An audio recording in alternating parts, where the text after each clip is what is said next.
So let's have some real talk on Afghanistan. By now, you've heard that Joe Biden has no intention of extending the August 31st deadline. Now, that deadline was self-imposed by Joe Biden himself this entire time. And because he self-imposed it, well, the Taliban made it their red line. Last couple of days, they've been beating their chests saying, that's our red line, you have to be out by then. Now, our answer to that should always be, or what? What are you going to do about it? And if you try to get in the way of us getting our people out, we'll kill you. That should be our answer, just to be clear. Unfortunately, that's not Joe Biden's answer. And there's this claim by the administration that, look, anybody who wants to leave Afghanistan can leave, that there will be no Americans stranded. That's what Jen Psaki said. Anthony Blinken, the Secretary of State, has said that he's confident that we'll get all Americans out by August 31st. This is a lie. This is a flat-out lie. We have sources on the ground, and I'm going to tell you right now what they're saying. What you could expect as an American citizen or an Afghan ally trying to make it to the gates of Kabul airport. It is an unbelievably bad situation. The truth is that the outer security perimeter, the first ID check that somebody goes through is the Taliban. The State Department's actually enlisted the Taliban to check people's IDs. Now, I don't know what world we live in where we think we can trust that the Taliban is going to in a neutral way, go through people's passports and IDs and not try to take them away or stop them from coming in. Because the truth is, we've heard many, many reports, the Taliban are actively hunting American citizens in the streets of Kabul and, of course, throughout the country. And they're certainly actively hunting and killing people who worked with us, people like our interpreters. This is a fact. This is an undeniable fact. It is also undeniable that many Americans have actually been turned away at the gates. Okay, because the processing it ebbs and flows. Right now it's at a trickle. And it'll only decrease if we actually say that we're going to leave by August 31st. Because if you say you're going to leave by August 31st, well, you have to stop the processing days before that, because it takes a few days to extract all of our military personnel and all of their equipment safely, which a lot of people on the ground, by the way, think there's a very low chance of happening effectively. So we might leave things behind. If you do make it through the gates, again, you might not even get through at all. Americans that are stranded, we do have the ability to extract them. We do have the ability of special military units to go out and get them. But at least one occasion that I know of, State Department shut an operation down. They actually were about to leave. Our military was about to leave and go get Americans, and the State Department, without explanation, shut it down. The State Department's in charge in all of this.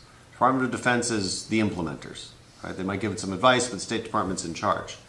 That's actually what's happening on the ground. It's important to note that even if you do make it to the gates, you make it past the Taliban death squads, you make it past the Taliban security perimeter, and you make it through the thousands of people that are potentially crushing you. I mean, our soldiers are picking up dead bodies because so many people have been crushed and trampled over by the crowds.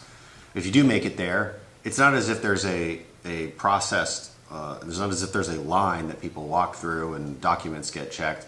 It's a Marine who has to stand up and yell in a bullhorn for some names on a list and just hope that those people are there. I mean, it's pure luck that people are getting in at this point. It's pure luck. And so to say that we're going to get everybody out by August 31st, that's fantasy. It's not true. It's a complete lie. So what are our options? Well, look, we have to acknowledge that the old plan didn't work and that the old plan has gone to hell.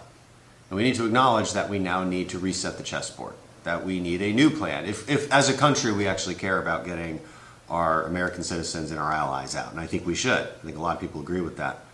So what do? Well, we simply, first of all, say that we're going to stay longer. How much longer? As long as it takes. We will leave when we are ready, when we think that we've gotten everybody we want to get out. Carefully note, the administration keeps using this line that they're getting Americans out who want to be extracted. Well, here's the thing. They're actually counting people as not wanting to get extracted if they tried to get through with their family and we wouldn't let them through. So here's the scenario. A father of a family of four, let's say, is a U.S. citizen, but nobody else is a U.S. citizen, his wife or his kids. And so they've been told, well, you can come through, but not your wife and kids, so you have to choose. Now, Secretary of State says that's not happening, but we have multiple reports on the ground from this happening. And so now they're being counted as somebody, well, because obviously they're not going to leave their wife and kids, and so they're being counted as an American that didn't want to leave. So they're checked off the list. But of course they wanted to leave. And of course we should be allowing immediate family and even some extended family to leave with American citizens in an emergency situation like this. Protecting our people has to be a priority, but for this administration, it doesn't seem to be. Look, it is almost impossible at this point to get everybody out through the airport in Kabul. It's also a very soft and easy target. There's now reports that terrorist groups like ISIS might plan on actually bombing, taking a VBID, which is a vehicle-borne IED, taking it through the gates and launching attacks on Kabul airport. You need other options in a situation like this. You know, we left Bagram foolishly. That had more airstrips and more capability to get more flights through. You just need more places for people to go. That has to happen at this point. Again, the situation on the ground has changed radically. And we need Biden to recognize that.